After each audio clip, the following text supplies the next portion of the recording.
बच्चों, तो आइए आज हम पढ़ते हैं मुहावरे तथा लोकोक्तियों के बारे में। ठीक है, तो हम सबसे पहले जानते हैं मुहावरा। हमने अपनी आम और बोलचाल की भाषा में ये जाना, ये देखा, ये सुना है कि बहुत सारी बातें हमें किसी दूसरे अर्थों में पता चलती हैं। तो हमें समझ नहीं आता ये जो शब्द बोले जा रहे हैं ये वही है या इनके पीछे कोई गूढ़ अर्थ छिपा है। जब कोई वाक्यांश अपने साधारण अर्थ को छोड़कर किसी विशेष अर्थ को व्यक्त करे उसे मुहावरा कहते हैं। जब कोई चीज किसी अपने अर्थ जो लिखा हुआ है उसको छोड़ करके दूसरा कोई अर्थ कहने, बताने या समझाने लगता है उसे हम मुहावरा कहते हैं। मुहावरा अरबी भाषा का शब्द है जिसका अर्थ होता है अभ्यास। तो किसी भी चीज का बार बार अभ्यास करने से हमें उसका अर्थ समझ में आने लगता है।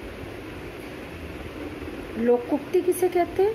लोकोक्ति लोगों के अनुभव से बनने वाली उक्तियां या कथन लोकोक्ति कहलाती हैं। ये कथन किसी समाज के लंबे समय के अनुभव से सीखा जाता है और उसे एक वाक्य में बता दिया जाता है या बांध दिया जाता है। तो ये लोकोक्ति होती है। अब बारी आती है लोकोक्ति या मुहावरे में क्या अंतर होता है। जो लोकोक्ति होती है वह स्वतंत्र रूप से बोली जा सकती है, लेकिन जो मुहावरा होता है वह स्वतंत्र रूप से नहीं बोला जा सकता है। ठीक है, जैसे लोकोक्ति एक अपनी में संपूर्ण वाक्य तो स्वतंत्र रूप से बोला जाता है, पर किसी गूढ़ अर्थ को रहने के लिए, बताने के लिए हम मुहावरे का प्रयोग करते हैं। जैसे अगर मगर करना मुहावरा हो गया और लोकोक्ति हो गई नाश न जाने आंगन टेढ़ा। मतलब अगर मगर करना किसी भी कार्य को करने के लिए बहाने बनाना, इसका भी यही अर्थ हो गया। और नाश न जाने आंगन टेढ़ा मतलब हमें काम करना नहीं आता है और हम उसमें कमियां निकाल रहे हैं कि हमारे पास ये सामान नहीं है, इसमें ये समस्या है, इसलिए हम इस काम को नहीं कर पा रहे हैं। तो दोनों में आपको भेद समझ में आ गया। मुहावरे लिंग और क्रिया के अनुसार बदल जाते हैं। जो मुहावरे होते हैं वह लिंग और क्रिया के अनुसार बदल जाते हैं।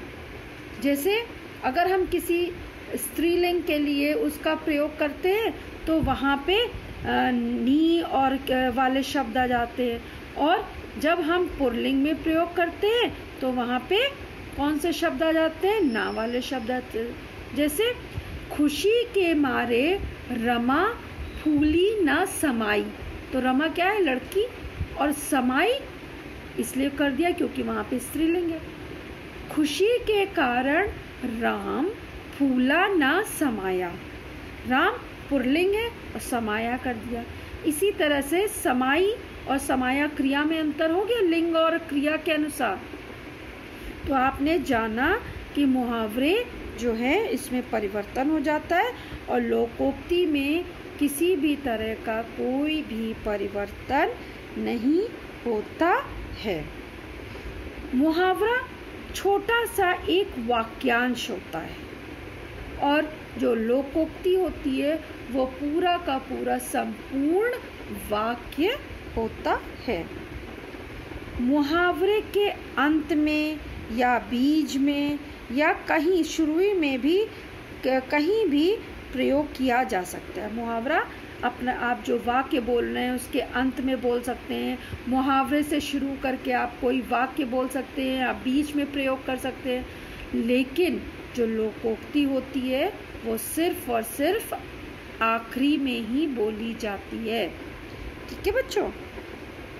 जब हम मुहावरे का प्रयोग करते हैं तो वहाँ पे क्रियासूचक शब्द जो है वो ना से एंड हो जाते हैं, ना से ख़त्म हो जाते हैं। जैसे उंगली उठाना, कमर कसना, 9-2-11 होना, मेहमान अचानक आना बोलते हैं। फिर दाल में काला होना, नानी याद आना, पहाड़ टूटना, कितने सारे मुहावरे। अवाक रह जाना, कान पर जू ना रेंगना, खड़ी खोटी सुनाना। तो आपने देखा जितने भी मुहावरे मैंने यहाँ पे बोले, इन सभी के सभी का अंत ना से हुआ, मतलब ना वाले जो अक्षर था वो यहाँ पे आए। परंतु लोकोक्ति में यह परिवर्तन संभव नहीं होता है। तो आपको मुहावरे और लोकोक्ति में अंतर समझ में आ गया बच्चों?